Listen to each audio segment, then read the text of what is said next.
Hello, everyone. Welcome to another edition of the Ohio Guys here. I'm Christian Ocampo, and today I'm joined by another guest here. We have Kaytha Coker. Thank you. Yeah, so we're really excited. We've been trying to get this interview done for almost 3 or 4 years now, and it's really exciting to speak to you, ask you a bunch of questions on shows you get to work on. So to kind of get things started, tell us what is it like working in the industry today? The voiceover industry, really fun. I wasn't sure what to expect. Honestly, I was trying to remember how I got into it, and it was actually Allison Key from U of H, and I think she had done some voiceover work with ADV, and we were in theater together at U of H, and she. I don't even remember how it happened, but she got Ilyich and I both into it. He was in the show as well, and the show that we were doing at U of H, the theater show. I think we were doing Coyote Goes Salmon Fishing is what we were doing, which is like some weird musical that they were workshopping in New York. And anyway, sorry, my husband just walked in. It's distracting me. He's making fun of me over there with this. Yeah. Anyway, so that's who got me into it. And I just remember like a very old school, right? They had all the foam up on the walls, and this is when it was back when it was ADV. And you come in and there's like a little microphone. You put your little headset on, and but I remember thinking this is really fun. It's weird to kind of hear yourself for the first time, hear your voice and everything, but they have the little mic with the plosive thing that keeps your, so you learn things, things that were a little different than theater.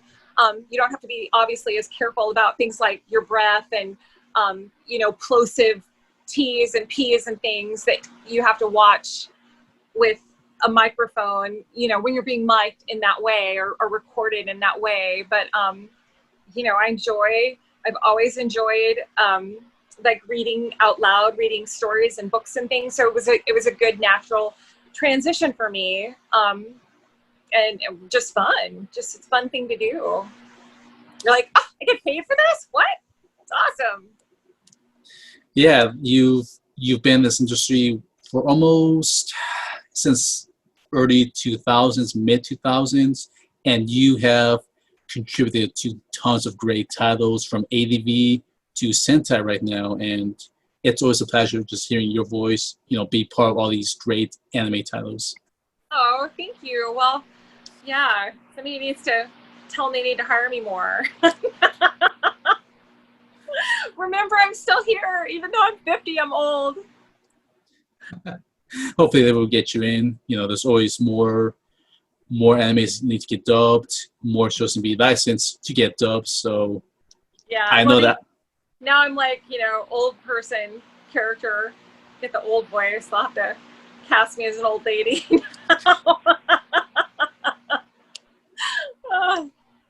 Not that old. I just turned 50. Yeah, so woo, 50. Well, you don't look like it. Oh, well, it must be all the running. I don't know.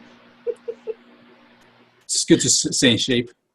Yeah, yes, yeah. I like to be outside and outdoors, and that's good for me, so, yeah. All right, and before we get into the anime talk, why don't you tell us about your art painting work that you have behind your studio? Oh, well, yeah. So, I've done art since I was a little girl, and I was always like, as a kid, I was always either drawing something or putting on a play, right, with the neighborhood kids in the backyard with roller skates or, whatever, like when Xanadu was, you guys are probably too young to remember that. But I'm like totally showing my age here, Xanadu. And I've been fortunate enough, I guess, in my life to always be able to do some form of, or work in some form of the arts. So all of that to say, the whole time that I was doing ADV and theater, I was also working. I was able to take a job teaching art, and discovered that I love, teaching art. I love it. I've always loved doing art, and now once I got married a couple years ago again, and went from a single mom to, now got a wonderful, fantastic husband and family, and a very different life than the theater life that I used to have. But I got to sell my art, I guess is what I'm trying to say. So now instead of, teaching art, I'm actually, actively selling. I just got in my very first gallery, which I'm super excited about. But before that, I was doing art shows like Bayou City and stuff. And there's I do yarn paintings, which are very different, as you can see, but it's yarn. There's my little fish, and there's a piece so it's all like, you can kind of see here, I sketch it out first, like I'm doing yellow cow in yarn. And so I, do the sketch first, and anyway, then I'll come back and I will, I'll yarn the piece, and I just do like one little section at a time. But I do that because it's really different and unusual, and the art shows can be pretty competitive and people from all over the United States apply to get in Bayou City, and painting is a pretty tough, competitive area. So I just felt like the yarn kind of set me apart as something different. But I still enjoy painting and drawing as well. And it's just kind of always been a part of my life, like singing or theater. So, yeah. No, it's good to see that you as an actress gets to dabble in other parts of the art world, with painting or yarn painting, as you say, just to see, just something you do. It's not just acting, but at least engage in just using your hands to create art. Yeah, I'm pretty right-brained, and I think, honestly, I think that's fairly normal. There are a lot of I think there are a lot of artists in theater, and there are a lot of, I think there's a natural crossover. I think people that are in this industry tend to be creative type people and be more right-brained, right? So. Yeah, no, it's always good to see artists, just try their hand in something else, that's too artistic and more creative going. Yeah. Like I don't, there's probably not a lot of crossover between, like, accountants and, actresses, not a natural crossover there. That would be a rare combination. Yes, it would. All right. So on to the other questions. Tell us, during your time in the industry, what is your favorite show you have worked on? Well, I mean, there are shows that are certainly like more memorable to me because of their names, or I don't, and honestly, it's probably hard to pick a favorite. But I guess, Clannad would be one of the most interesting shows that I've worked on. I also tend to remember things like, Minami, right? I mean, characters' names and things that you reminded me of. I'm like, oh yes, I remember that. And but it's one of those things where you don't exactly go back and, I'm not like sitting at home watching all my shows. In fact, there are shows I honestly would not let my daughter watch that I was in. So like there's shows that I'm like, oh no, do not look that show up. I don't want you seeing that one, dear. So yes, I mean, yeah, anyway, all that to say, but most of them are fun and, you know, memorable. And, but yeah, I guess I remember Clannad pretty well. I remember the name of Pumpkin Scissors just because it was so, it's such an unusual name. And I remember, yeah. Oh, there's shows that I'm a little embarrassed, to be honest, that like the Abenobashi, you know, yeah, like we just want to, like I said, like I would never let my daughter watch that. So yeah, anyway, things Yeah. like that. But Clannad, I guess, it would be my long, short answer. All right. No, that I mean, like I said, like we said before, you know, it's hard to really pick one, you know, because of all the shows worked on, and you've been in this industry for 15, 20 years, so you know it's hard to really try to just pick one of the entire list. And well, and you know, it's interesting too, because I think like I remember my first show. But then, like, when you start kind of doing, there was a period that I went through where I was, you know, I was working a lot, and it happened to kind of coincide with a lot of shows I was doing, like on stage, theater shows.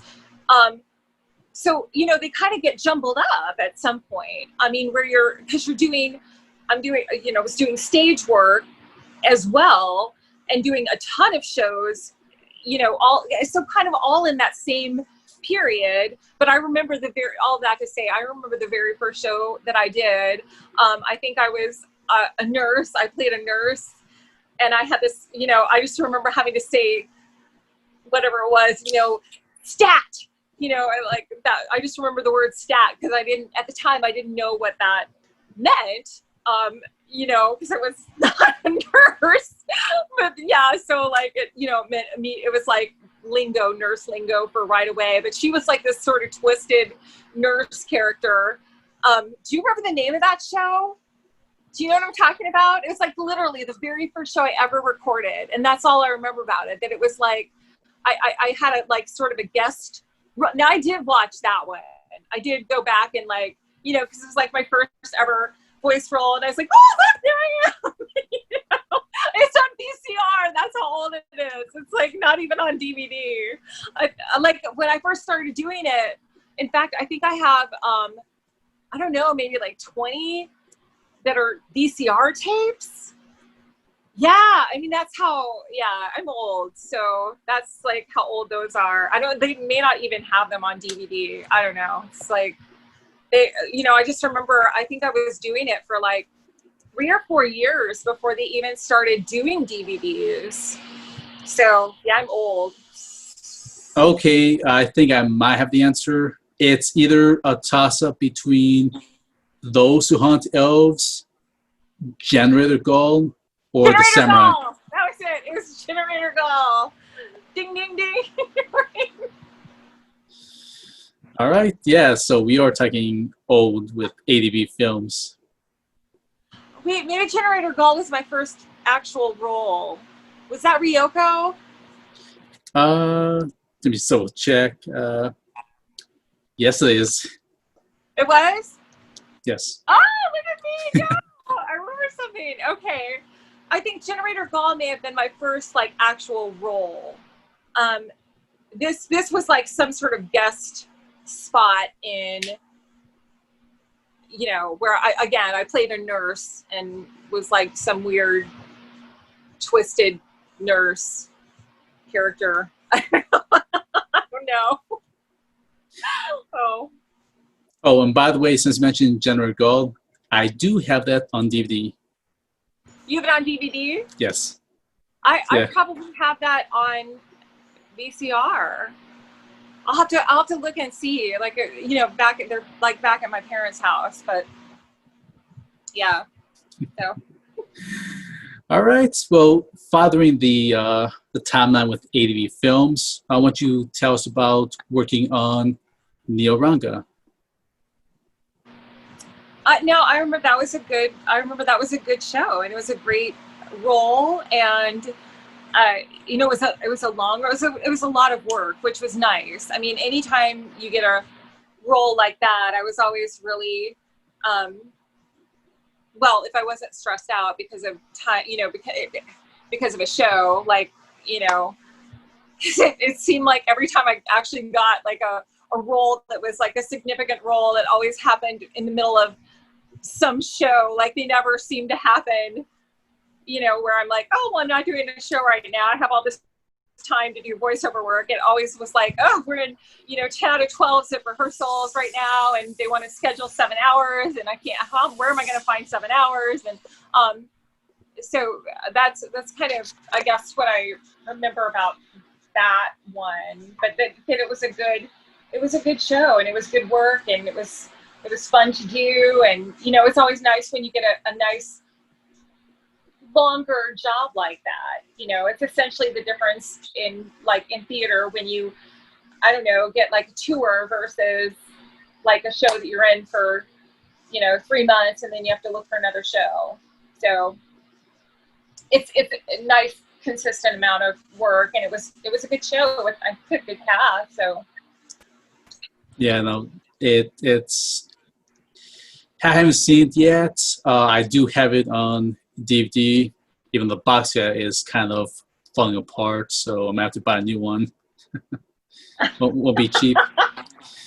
But yeah, as we talked, you know, your character Minami, from what I did read up, she was really kind of cold, though icy. You know, one of the archetypes you have been playing for most of your career, just those girls that are very kind of introverted. You know, they got like a strong face. You know, they got that persona built around them where, you know, they can get things done. You know, even if their methods kind of, well, are not there, but, you know, the intentions are good. right. And that was always, I guess, one of the fun things too about doing the voiceovers is I always got cast, almost always, in characters that were really the antithesis of my personality, which as an actress is really fun to get to play, because it's, you know, I mean, I think everybody has that same stuff in them. I think we all have, right, the good and the bad and the ugly, and parts of that come out at different times. And, you know, it's kind of like the story about the wolf. Which wolf do you feed the most, right? You know, it's kind of depends on what we listen to on a regular basis and what we kind of like, quote unquote, feed ourselves, right? But I think one of the things that's interesting and wonderful about being an actress is getting to sort of delve into like why people do the things that they do, and like what would motivate a person to do that or to act that way, or to you know, that is so different than the way that I would react, you know, but it's really not. It's just a way of coping with feelings, and this personality is just different than the way that I would cope with something, if that makes sense. You know, like I've always wished in a way that I were, you know, stronger emotionally and colder, maybe like less feeling, less sensitive. And, you know, because I have a hard time relating to that, like as a person, my personality. But it certainly is really kind of cool to be able to get to explore that in a different character and sort of step into a different character's shoes. You know, she feels the same things that I feel. She may have, you know, like she has the same emotions, but the way that she processes them and the way that she handles them is completely different than the way that I would.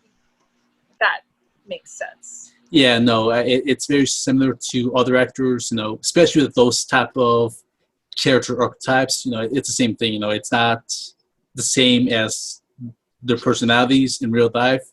You know, they are playing like a whole different human being with a whole different, you know, persona, you know, different approach to life and just how they handle things in everyday life. Yeah. Yeah.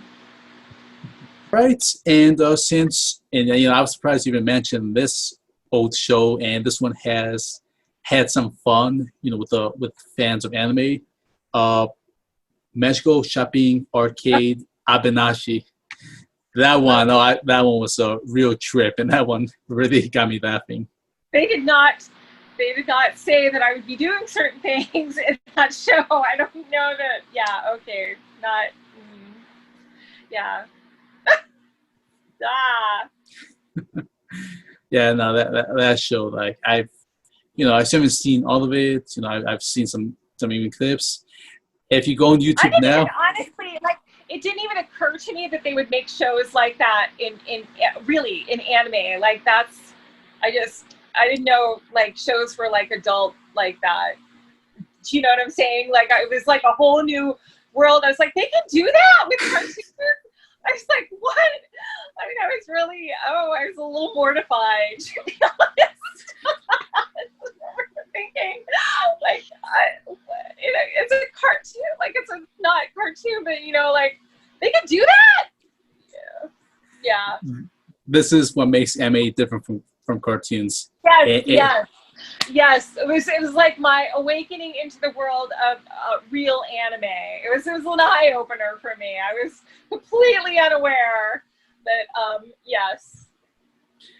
it's one of those shows where you just got to enjoy its sense of humor. Like it is a bit of an acquired taste, but once you get past that, you start to enjoy it.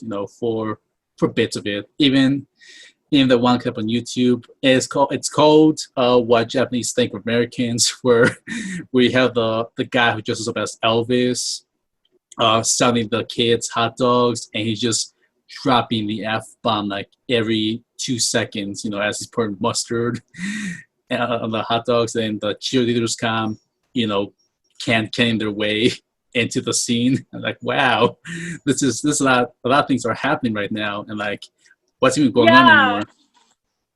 anymore? And then there was one where I was like, oh, you learn a lot about Japanese culture, right? Like I didn't know a lot about, obviously, I mean, I was a whole lot younger and not Japanese, right?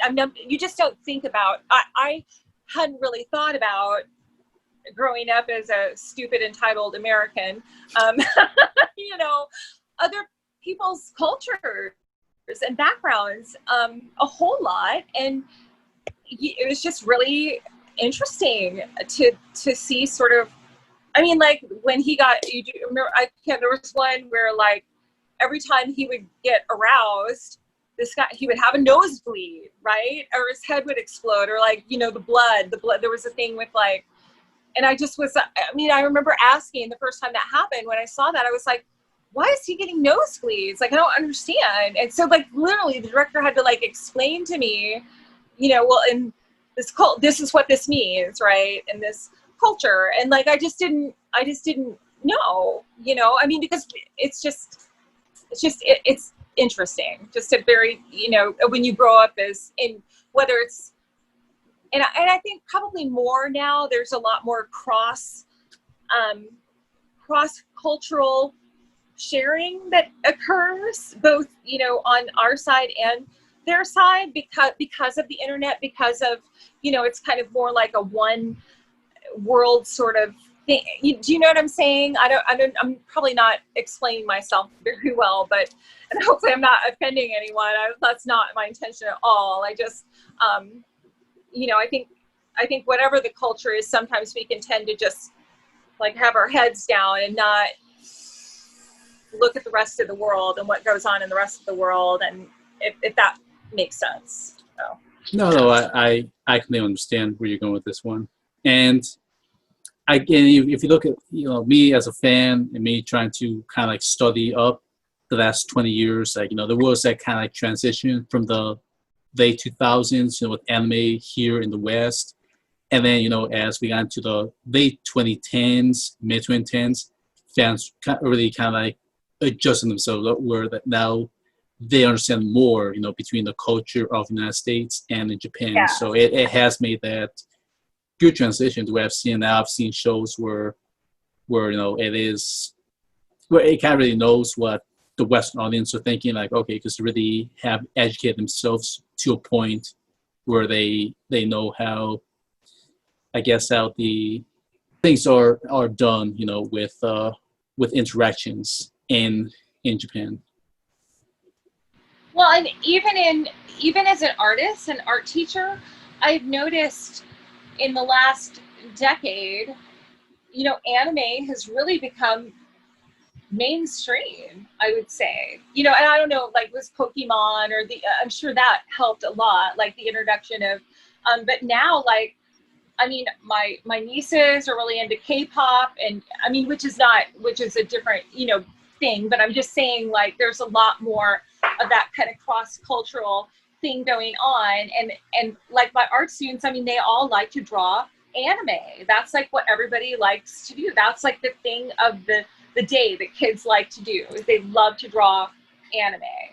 And back 10-15 years ago, that was not, I don't think any of my kids had even really heard of anime at that time, when I was teaching art back then. But now it's like, I don't want to say totally mainstream, but pretty mainstream in a lot of ways, Yes, and this goes not just with Sentai, because they do this too. Sentai, Funimation, the new not new, but G Kids, 11 Arts. Now they're pulling their anime films that are between like 60 minutes to like 2 hours long. And theaters, I'm happy seeing Sentai, recently put in their titles like really be made in Abyss on theaters, well, select theaters, but to even have, their own anime films shown on the silver screen, I think that's a big statement right there where, hey, this is now becoming a routine thing every year. Yeah. Because even in the 2000s, at least if you're lucky to see an anime film be shown in theaters, but only for one day only. But at least now I've seen shows that would be in theaters for maybe like a few weeks to a month, and then, well, okay, it's still there for people that want to see it, they can't see it on certain days, and I'm proud to see that happen. That there's the ball is rolling, and we might see more films to continue, and from studios like Sentai, they're going to keep getting more shows from Japan, and there's a chance where they're going to be shown in theaters. Yeah. Yeah, no, that was long statement, but like I've been trying to hit the theaters as much as I can whenever I see Sentai or any of these companies, put these films on the silver screen. Yeah. We talked about this one a bit earlier. Tell us, what was that working on Pumpkin Scissors? With Alice. Yes. She was a tough chick.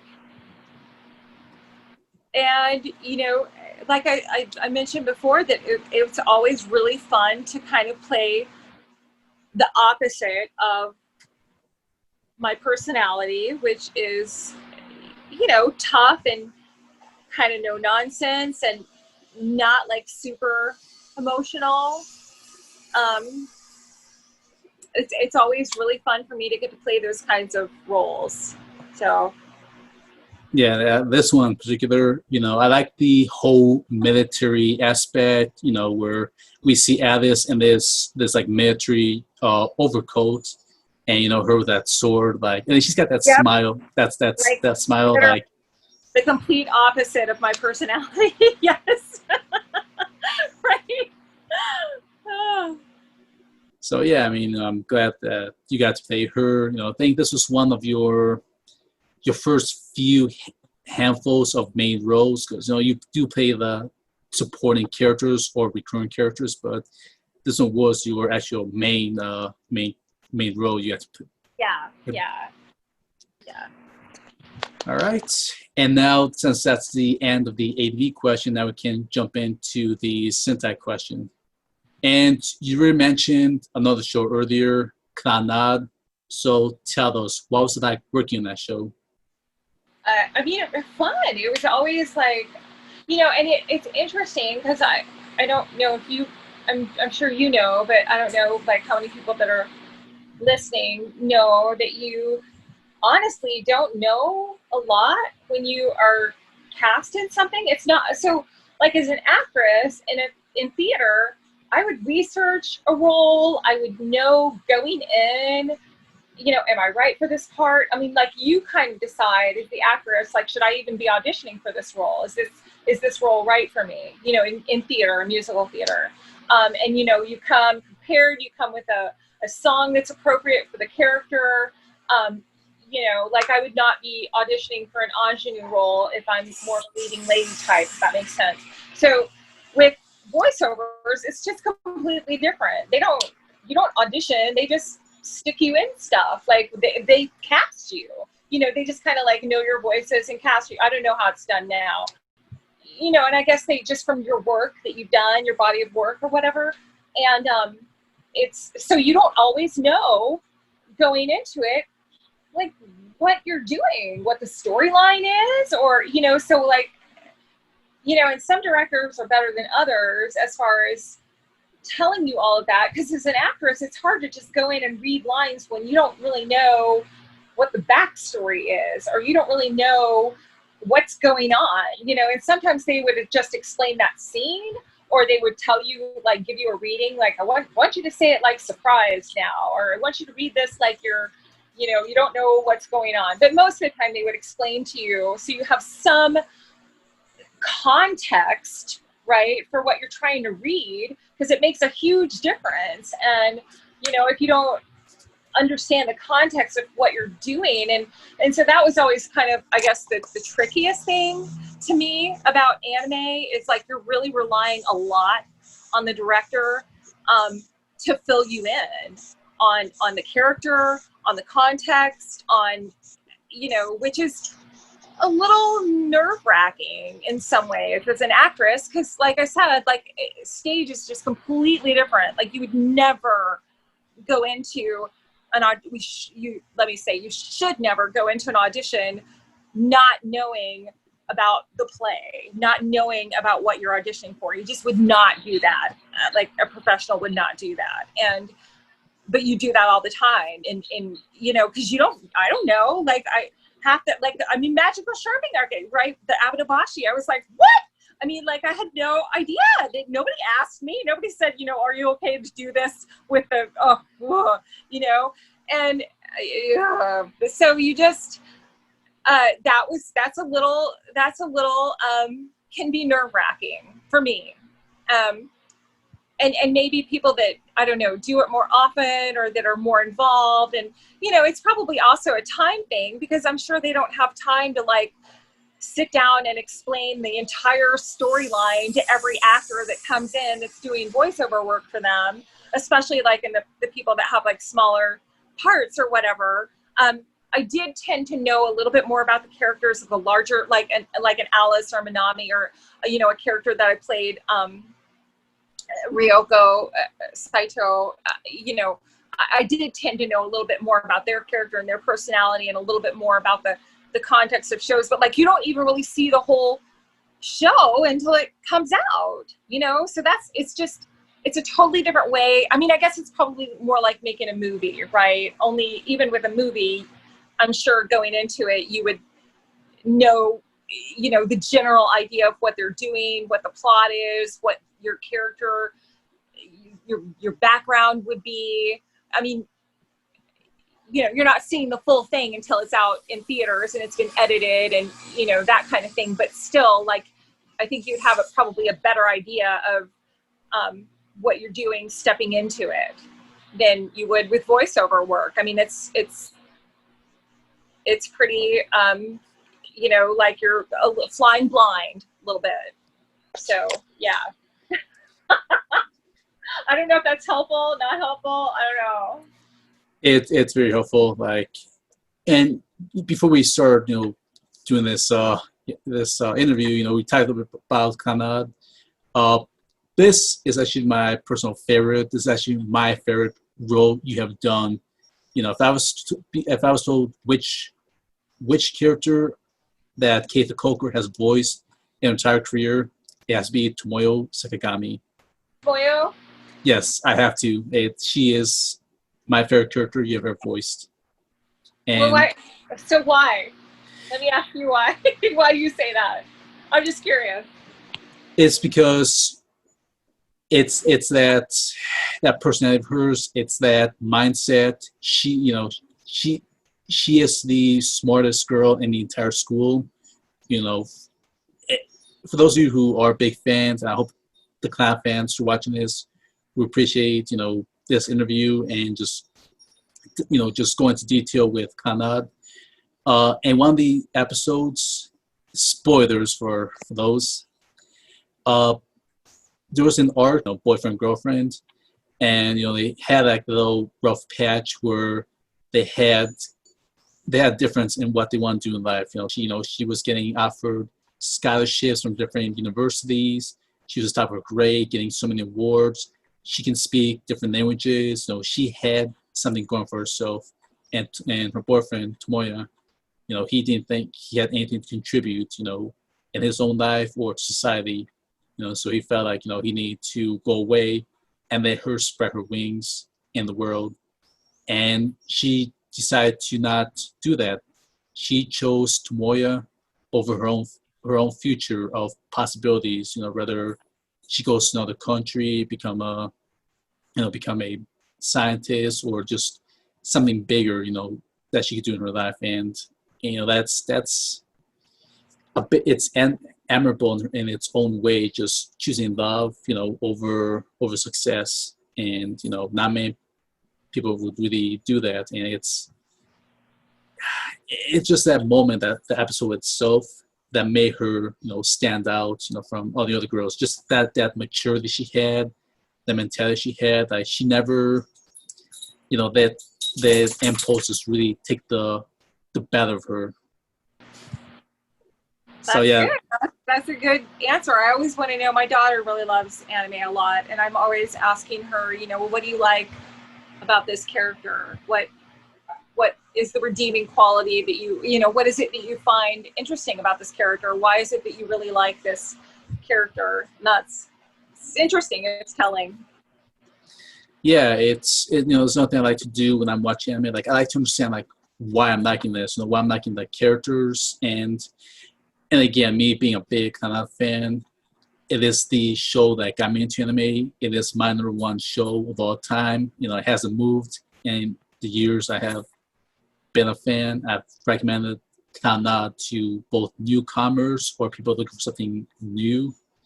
It's a special show that just tackles so many emotions, so many stories of the characters involved. It's not only is she just book smart, but she's also street tough. She can handle herself in combat.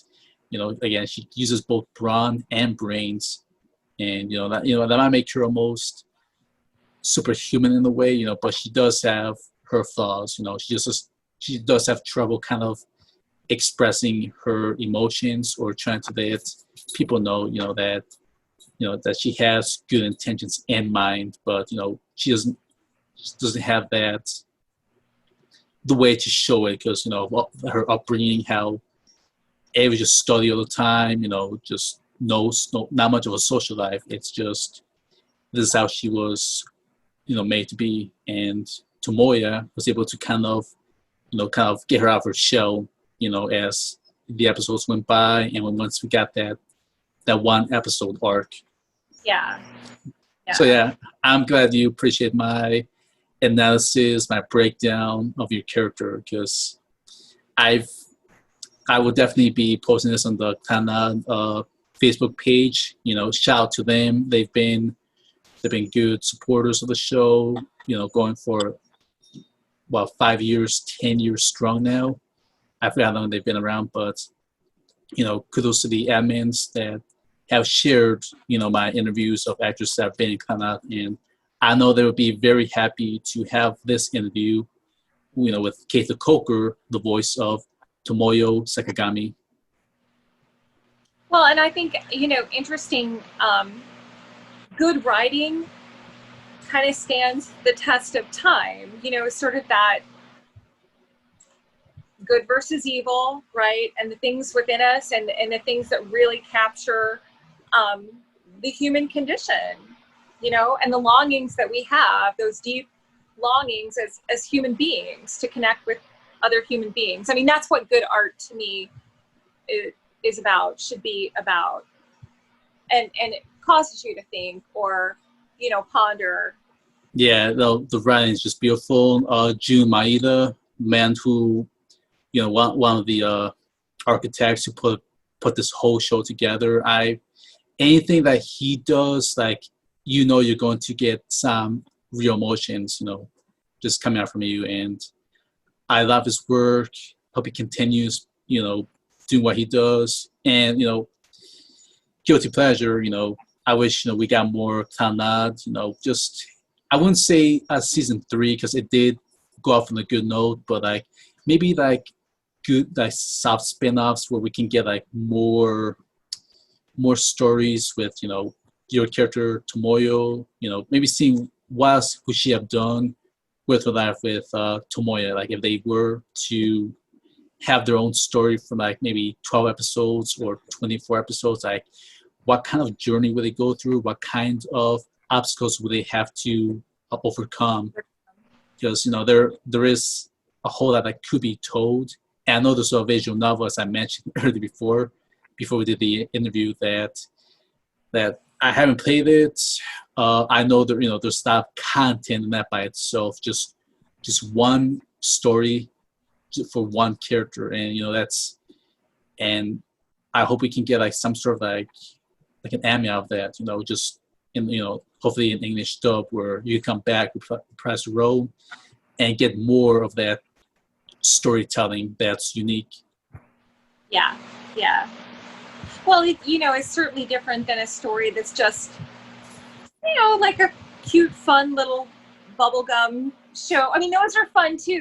Those are, honestly, to me, it's like in theater, it's like the difference in an anything goes versus Parade, which is maybe an obscure, comment for people that aren't in theater, but like, I see a difference in like fluffy cloud, happy, versus something with depth. And again, I think, real art is going to have something of depth. Yeah, no, definitely. And that's what always keeps me, craving for more anime. Like, I want to know, like, okay, what story am I going to get? Am I going to get like an equal amount of emotions like the last show I watched? Like, kind of like, it's a weird measuring stick, when it comes to finding a show that's going to make me as sad, makes me emotional, makes me want to, I won't say cry, but it's going to tug my heartstrings. Like, it does stand its own, but like, I want to make sure, like, what's the cause and effect, what's going to be the rhyme and reason for all these occurrences. Like, there's got to be that element of trying to tell a proper story rather than just like putting things together and trying to make a story out of it. So yeah. All right, so I have done my guilty pleasure of just indulging in Clannad. I just love talking to your cast members. I've had the pleasure of talking to Lucy Christian, Deborah Matrenga, Stephen Foster, Emma Neves about this. Just I just got a few more people to talk to, to get this kind of conversation going. Yeah.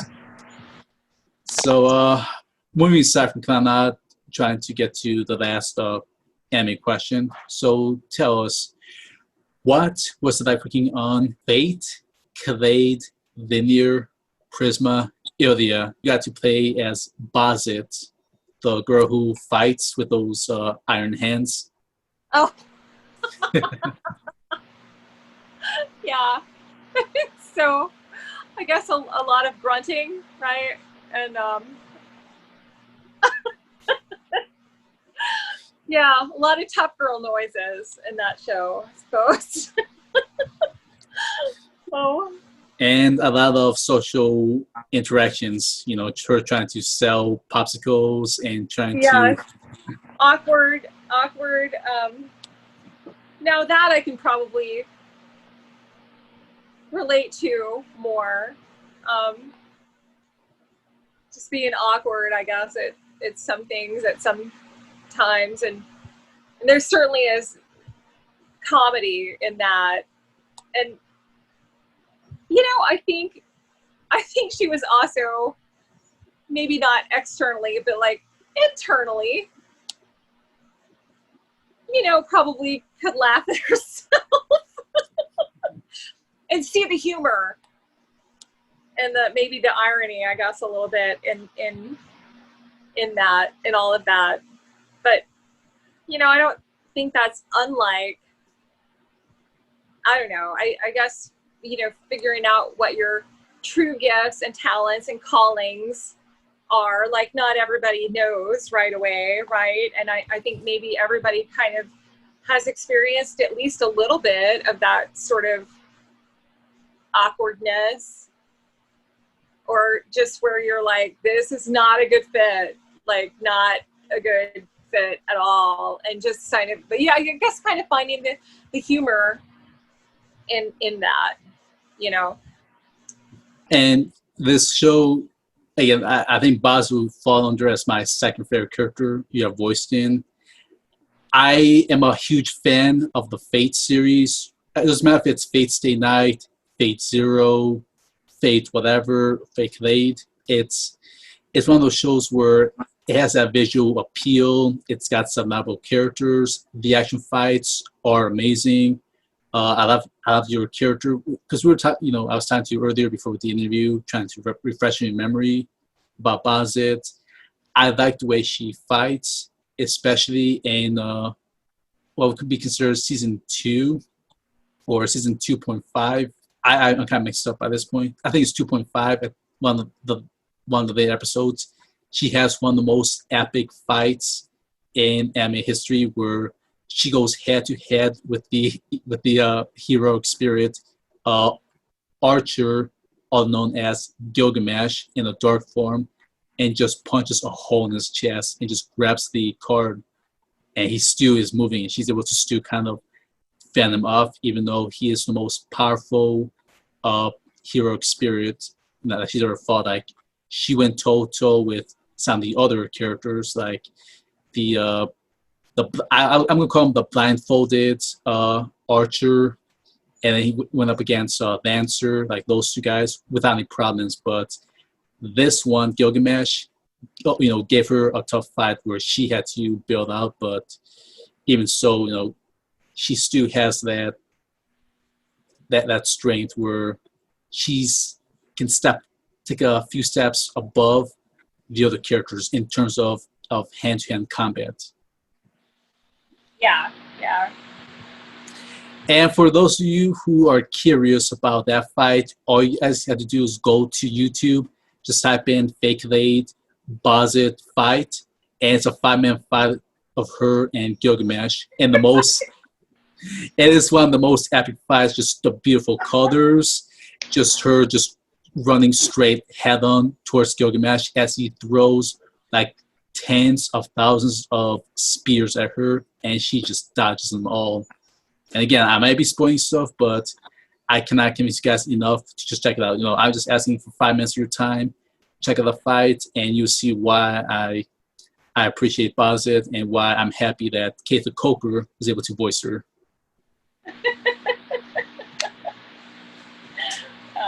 Well, that's probably more of a kudos for the artist or the the animator than me. I just like grunt a lot and stuff. You brought Grunt and yell and make like tough girl noises. So yeah, I don't know. That's like So yeah, you brought life to her, which, you know, it's good that we know what she sounds like in English, and since mentioned the animation or the animator and the anime community, the joke on the Fate series has been called unlimited budget works. yeah. It's good to laugh, and there's a reason why it's called that, and the animation speaks for itself on that. That's funny. Yeah. Unlimited budget works.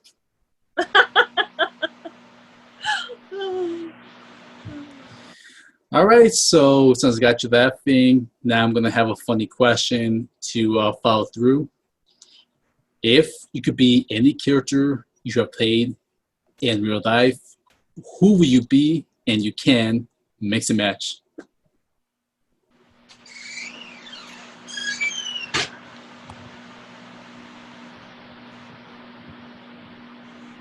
Tough one, huh? Yeah. I I guess probably the Tomoyo. Um, it's probably more the most like my, well, no, I say that, but I guess the most like my personality, in that I think I've always been a heart person over like a money person, or like a career person, you know. So in that way, I mean, I don't consider myself like the smartest or the toughest chick in the room, you know. I'm not, I've never been like that. Um, but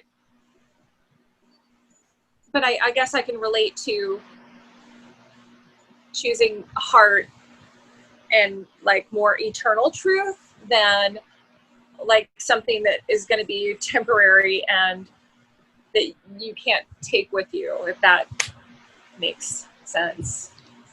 No, I get you. And tomorrow's a good choice, just in terms of, I guess, just having that mental stage, just, getting the work done. Like, you are an artist, you have all this stuff created, and, Tomoyo will definitely be a good choice because, she has done the work. She will finish from beginning to end, just like you. Like, all this stuff, does take time, it takes effort, and, it's not gonna paint itself. Yeah.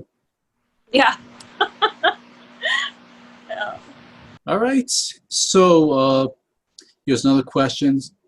Is there anything coming out that you can't talk about, or anything else you want to plug in at this time?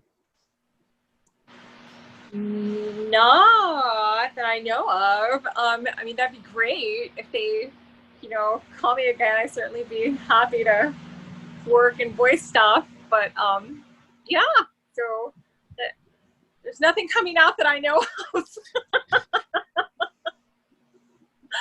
Except my artwork. My artwork is coming out in gallery. So yeah. Other than that, Okay.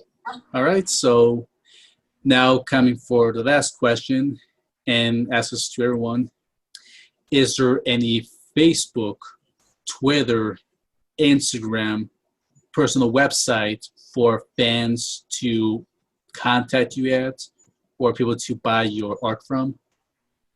oh well, yeah. Actually, my so I have a Facebook website that is artfortheheart.com, and I think that's actually on my Facebook page. Um, and then it's just Kaytha Potts Art. Potts is my married name. It's just Potts. Um, it's KaythaPotts art, KaythaPottsArt.com. And that's my website, but it doesn't obviously have any like voiceover stuff or anything like that. It just has my artwork. So yeah, All my right. husband is sneaking up on me. Stop it! I'm on camera, you. Like, it's my husband. He's working trying to harass me while I'm on my Zoom call. Trying to bomb you during the interview. Yes, he's always doing that. Yeah. All right. So no Twitter, no Instagram. So just your website and Facebook. Oh, I do have an Instagram too. Kaytha Potts Art. Kaytha Potts. One of the two. I don't know, but there's an Instagram. It might be on my website as well. Like, but yeah, I do have. But it's just art. It's art. It's art stuff. My yarn art. So yeah, my yard. All right, that's fine. For any fans who watching this, hope they would consider buying your art. It's a way to support an artist like you, trying to do what you can in the art realm, whether it be painting or voiceover. It would definitely be appreciated if fans can do that for you. That'd be great. I will definitely try and pick an art for you once this interview is over. Okay, sounds good. All right. Well, thank you, Kaytha, for finally making the time to have this interview. It's really appreciated for you to make this all happen. Well, thanks for not giving up on me. You've been very persistent, and that's good because I need persistence. I just tend to be pretty forgetful and have a lot of stuff going on and just get a little, in my own world. So yeah, I need persistence.